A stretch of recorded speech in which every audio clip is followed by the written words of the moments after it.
Well, hey everybody, welcome back. Today we're taking a look at the ScaleTrains.com GE ES44AC. Now we previously looked at the Pride and Service CSX units here on my channel, but now they're rolling out with other paint schemes including NS, and I believe right now you can pre-order Kansas City Southern and some other paint schemes. So let's see what you get in the box on these units. Now the ES44AC is widely seen throughout the railroads present day, and for quite a while now, but you have a trifold manual here that talks about the functions and CVs, as well as the slot chart for the functions. Now this is equipped with an ESU LOKSound decoder, which means not only do you get pretty good sound from what I've seen in my experience with ESU, you can also customize it if you have an ESU Lok programmer, which I do have here and I've been meaning to get a review on, but just so you can see the ESU Lok programmer here, that's on this side.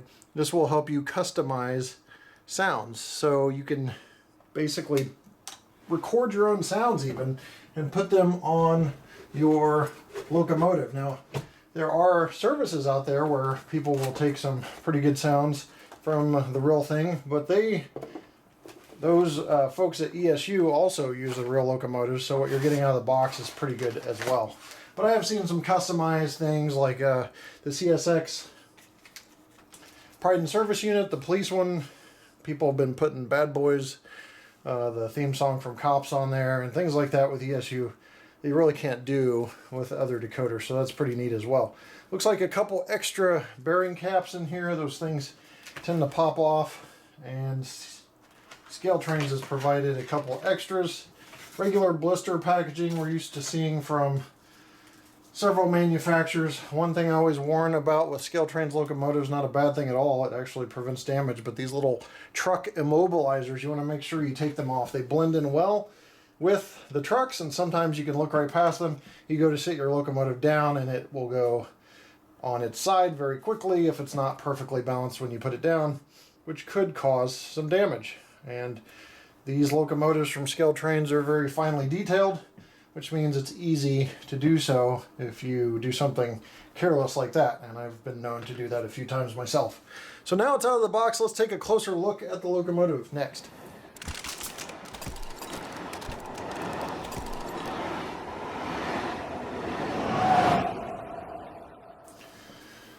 Okay, we've got a good angle on this. It's a very dark locomotive. NS paint schemes being mostly black just suck up all the light, but I'll try to provide as many details as I can for you as we go over the locomotive. LED lighting is in the LED headlight here between the number boards, which are also lit via LED. Ditch lights are LED as well. The more modernized antenna array up top, I believe this is an early PTC or PTC version. NS always throws me off because I'm more of a UP guy and their PTC is very distinct. But I'm warming up to NS and trying to get more NS for my layout. Sand filler hatch up front on both sides of the nose. Separately applied grabs seem to be very straight and evenly painted, no problems there. Front handrails in yellow for safety, along with the very edge of each sill of the step is yellow, and that paint looks to be evenly applied.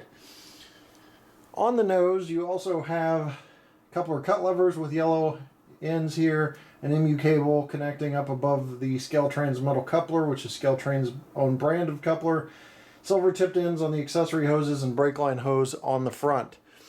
Now, I realize we have kind of a further out view, so we'll reset and take a closer look so you can really see the details of this locomotive. All right, here's a little bit of a closer view for you. 8119 on the side, nice clearly printed and legible. ES44AC and NS under the road number I can see clearly. The window configuration's nice. Seems like they may have stepped up their games on the window configs, or at least it's hard to see compared to the CSX Pride and Service units, which have some decorations. But really sharp area here, and it looks really good and very accurate. It does have an interior detailed cab, a little hard to see, but you could see it through here on the window sill a little more. The dash area of the interior detailed cab. There is an array of fan grills right here aft of the window, as you can see there. That has to do with dynamic braking primarily. There may be some other uses. There's battery box doors here, and then a ton of detail under the sill, essentially. Really good truck detail, lots of underbody detail right under the sill. I'll give you another angle on that. Emergency shutoff on the fuel tank sight. Looks like maybe an air dryer there. So lots of different parts and pieces make up this locomotive. And I think they have something like 60 different configurations for all the road names they'll be putting out. On the fuel tank itself, there's a lot of plumbing in between these two tank areas here, as you can see. And a nice low riding locomotive that sits close to the rail, which is nice because it's accurate. Doesn't look like high rail from the side unit there. There is other areas here. I believe that's like some areas to hang chains and stuff under the sill. I'm not very familiar with this, but the truck detail is just insane and really nicely done, and all of the underbody detail. Going back up top, you can see Norfolk Southern's clearly printed, and then all the compartment details nicely done. It has a nice depth. It doesn't look too shallow. It doesn't make the model look cheap at all. It makes it look very nice, and NS really kind of causes it to shine with that just pure black going straight across. But it's not like an overshined unit either. It has just the right level of finish on the paint, in my opinion, where it's not glossy, but it's not matte either. As we work our way back, and we're zoomed in quite a bit here because I wanted to get closer to the light, so you might see some shakiness on the camera, but as you work your way back, there is the radiator fan grill area, which can really set this model apart from other models. It's nicely done. There's no warping here. Sometimes on other models of the Tier 3 you'll see some warping in these little pocketed areas, but this is all nice and etched detailed work and nice and straight without any issues. You also have a X bracing that you could probably barely see through there, but there's a see-through element to this radiator fan grill area as well, and we'll put that up to the light later. And then you can see on the rear end you can also have the exhaust and the horn. So the exhaust is nicely done, and it doesn't have like a cheap depth to it on the inside that you see on some versions of the ES44AC. Jacking pad in the rear here. This is obviously, this white sill is reflective on the real things because of the FRA mandate for these locomotives. Now, one thing about NS I like is you also have rear ditch lights, and the prototypes, if they're in reverse and they're heading long hood forward, then you're going to get the ditch lights oscillating on this end, and we'll check that out during function. But you can see a better look at the yellow sills of each step for safety, the yellow handrails, so the crews can easily identify where they're at in the case of movement or something like that. They can get on there easily and not slip and fall. More MU hoses and a coupler cut lever on the back with the yellow tips. The dual ditch lights we talked about, LED by the way, as I mentioned on the front. Spare knuckle couplers, I think, or coupler knuckles. I always get that mixed up.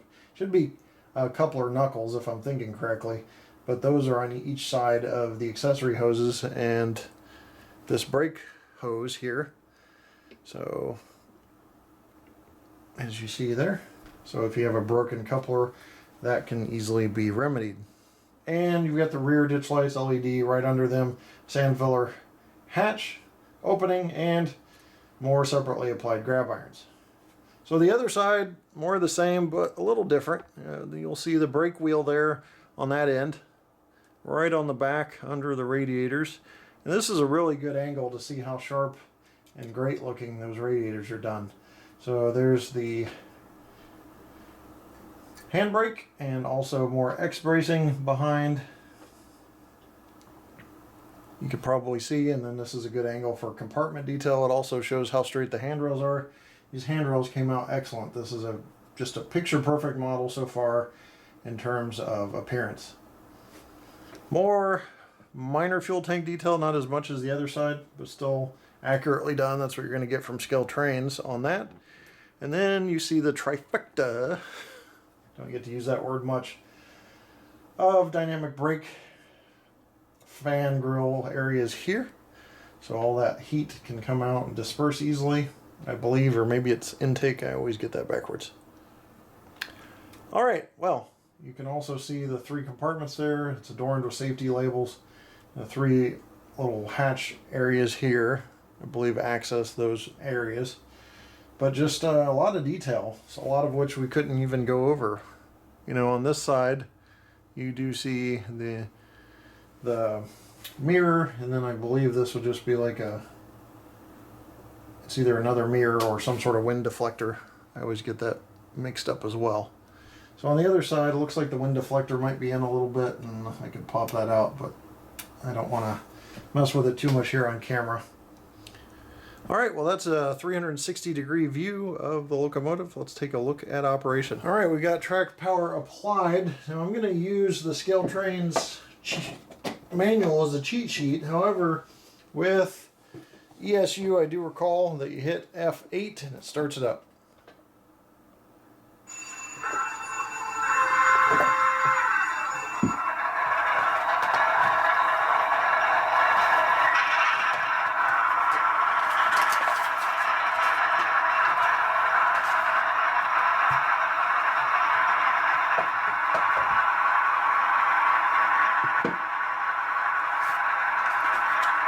One thing you probably notice right away, if you can see it from this angle, is there is a light here. It's on the side. It's a walkway light. I'm going to move the locomotive and to where it comes into appearance there on the screen for you, because it's located right here. Now this assists the cruise. It's directly over the step that leads up to this entrance to the locomotive cab. So this assists the cruise, and this is a feature that's been on other Scale Trains models, but you don't see it on a lot of other models. So it's pretty cool to see. They also have one in between the ditch lights there for the front walkway, and we'll look at all the lighting features later. But it did come on with startup, so I wanted to show you that. All right, let's go through some sounds. F1 being bell. We'll go ahead and hit 0 for headlight. I had to kill brightness a little bit because I couldn't even tell if the headlight was on, just because the lights are just ridiculously bright in here. But it is a bright headlight. And F0 turns it on. So on and off with the headlight, you can get a better view of that walkway light I talked about a moment ago. 1 is bell.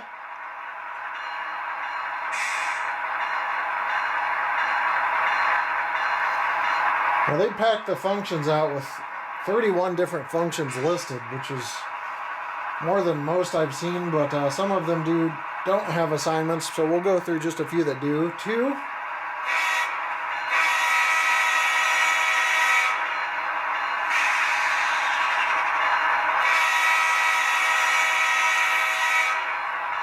It's horn, obviously. Now with ESU, 2 is essentially your short horn and your long horn. It just matters how long do you actually press F2.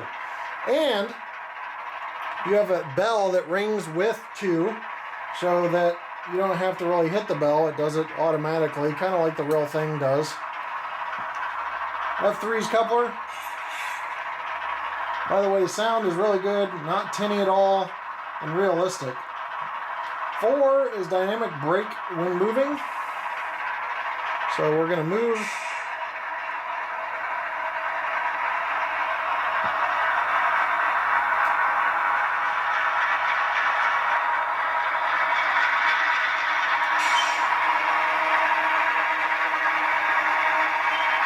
You can hear it whine a little bit.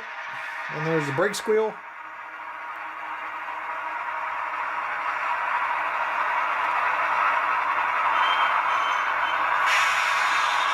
So you get that sound too.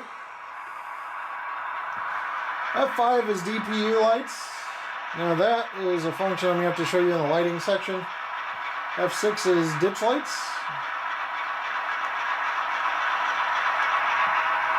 So you see those there, and when you hit the horn, those are going to oscillate because NS does that.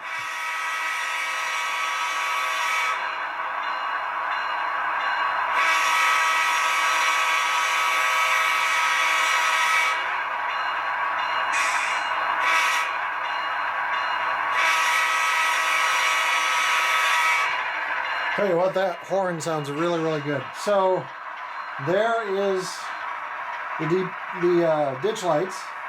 F8 is a start up and shut down sequence, which we already covered. F9 is drive hold, which means if I hit F9, I can then manually notch up the RPMs by putting the throttle up. Once I release F9, it's going to go to that throttle setting and speed on the locomotive. Fortunately, we don't have the space here in the test bench to do that, but I look forward to a new layout springing up soon. F10's independent brake, F11's radiator sounds, F12 is dimmer, which is going to dim the headlights, as you can see there. F13's spitter valve, it's a slow spitter valve.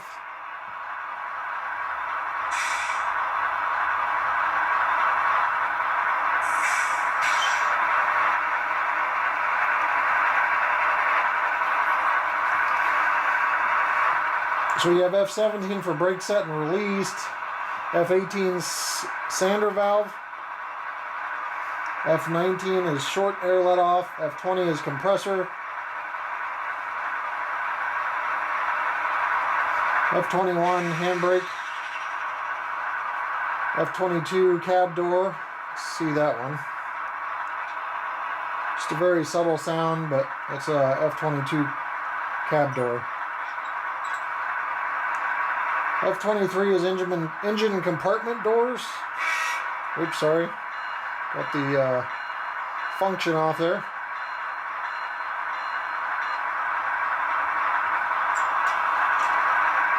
So very small sounds, but a very neat, realistic sound that you can make with some of these functions. You also have manual notching up and down as options, just all those different things. You can do that with drive hold or otherwise. So pretty neat overall. Those are just some of the functions listed. Get the lights back up here and do some slow speed control. So I'm going to start in reverse. I'm going to go 1 out of 126 on my MRC Prodigy Elite system. I'm going to be changing over to NCE when the new layout comes, by the way. Okay, I'm sitting in 1. And right now nothing's happening, so I'm going to go to 2. And 3.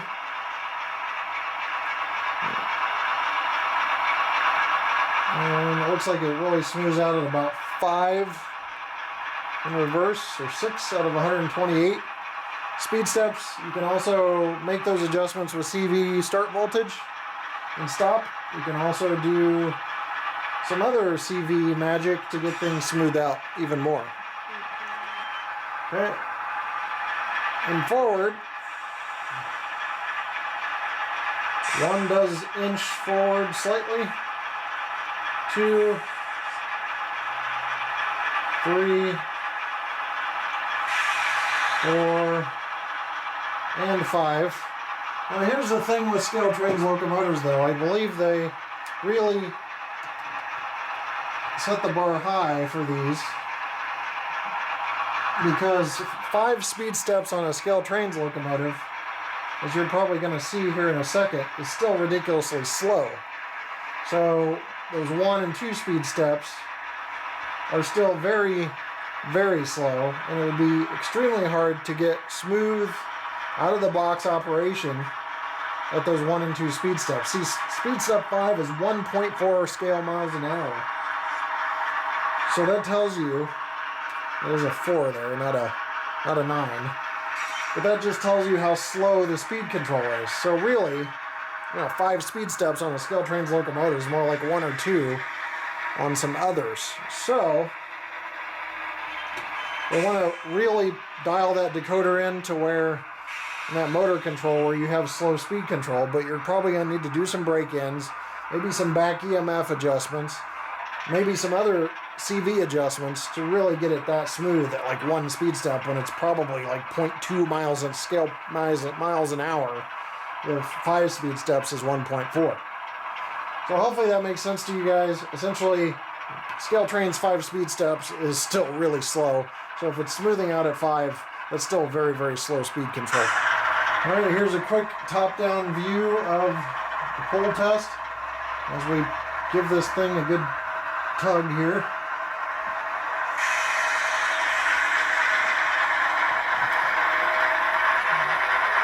Also hear the prime mover notching up since we didn't cover that.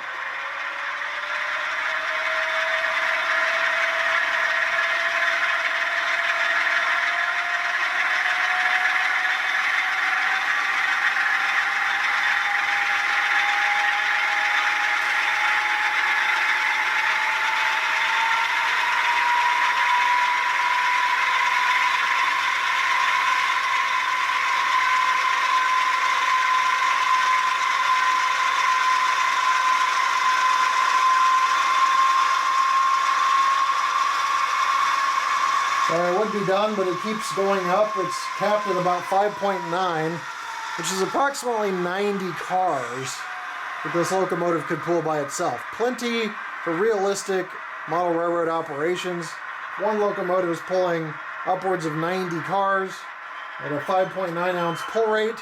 Then you're going to be pretty much covered to do, dual locomotive operations for realistic consist links. One other thing I want to mention is I have just taken off track power completely. Took about 3 seconds to actually get the locomotive to power down. That tells you right there that this has a capacitor in there and a pretty good one. But right now what I did, because this is metal, I don't know why they didn't make plastic height gauges, but this is metal, so we obviously need to take the power off or you're going to get a short. So we're checking KD coupler height. You be the judge. It's hard for me to tell at my angle, but it appears dead on the back. And it really wanted to couple there, because it did. So, and then the front here appears to just have a slight offset. Again, hard to tell, but you be the judge with your eyeballs. I know everybody thinks different things are a big deal or a small deal, so I'll let you be the judge. I just show you what's there, but it looks like the back one was dead on and the front one was just slightly off. Another thing we look at for NMRA compliance is the NMRA gauge is good for wheel sets and clearance for the locomotive. So here you can see that the wheel set's good and so is the clearance on the side of the locomotive.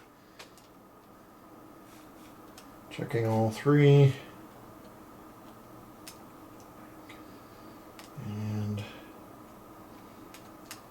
all those are good. So you have different things that this NMRA gauge is good for. That's the main one I use it for. You can also use it for tracks and clearance and other issues, but this appears to be in NMRA compliance in terms of the coupler height on one end definitely, and the gauges showing everything good. Some people like to see the weight, so I'll provide that next.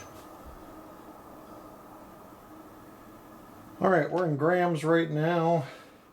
Okay, it's the devil's grams apparently, 666 grams, but that's 1 pound, 7.5 ounces, or 23.5 ounces there. So there is your weight.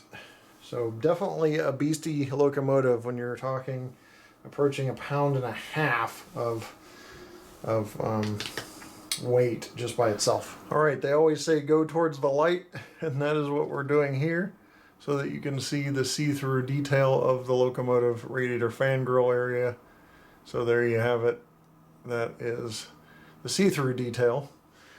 And that's just kind of some of the details of this locomotive. It's so impressive I couldn't cover it all. As I tip the underbody up a little bit, you get a view of the bottom, but also all that underbody detail you can see there just under the sill.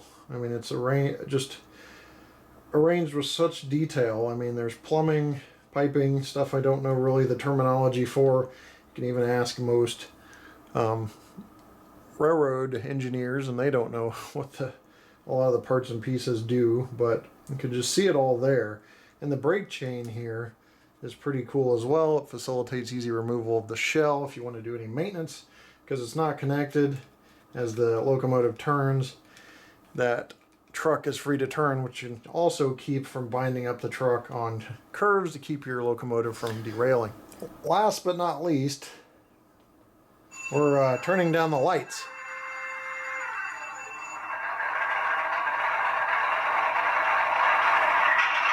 So you can see the lighting effects better as we go over those. As you can see, the number boards are nicely and evenly lit. Really prototypical looking. Headlight there. Ditch lights we already covered. But as you can see, great prototypical lighting in terms of color temperature and in terms of appearance. We've got the nice lighting on the side there for the walkway lights.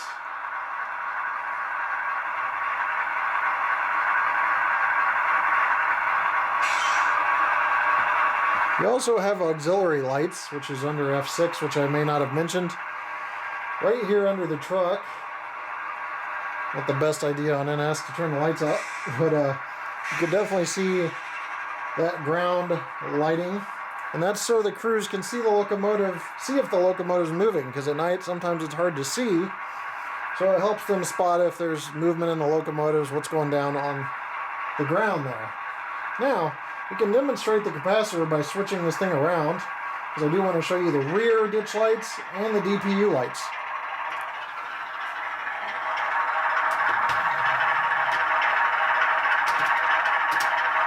So just a couple seconds switch there and we have it in reverse. Shows you that that has a decent track power interruption for the capacitor. And for some reason I just lost the controller there.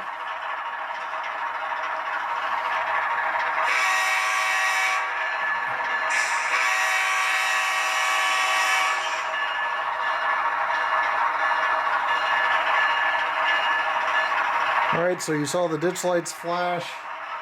I was just kind of looking at the preview. It looks like the frame rate might be moving a little bit, but the ditch lights do oscillate. And you get the rear light, again, all LEDs. Now we're going to go into DPU mode real quick. F5. I guess that should have been, well, when it's in reverse, it's just going to have that light lit. And when it's in forward, it's going to have the front headlight and the number boards lit, and that's DPU lights, which is F5. So that way, if you got this running on the back, you don't have to do anything special programming. You just hit 5. So those are the lighting features of the locomotive. Well, now it's time for overall thoughts on this ES44AC. For coming out of the gate as a fairly new company, ScaleTrains.com has really gone to the front of the pack of the ES44ACs. I mean, there's walkway safety tread on the walkways. Just looks nice. The handrails are straight as an arrow, very good, and the detail is outstanding. So I believe these ES44s really float to the top of the pack from all of the ES44 variations you've seen so far. You've got the good sound, good speed control once you get past the first few, but as we mentioned, again, the past the first few is really what a lot of manufacturers are starting out the gate with. So they've got extremely slow speed control and a ton of features. Reliability from what I've seen from these models, just really, really good overall. Love the paint, the print. It's a completely good product. The only ding I could even find on the whole thing was maybe one coupler being a tiny bit low on one end. So that's about it from the ES44AC from ScaleTrains.com. I hope you enjoyed the video. If you have any questions, comment down below and we can always try to get responses to those, even though it's a really busy time in life. I will try to respond to you when possible, and we'll see you next time right here on the channel. Take care.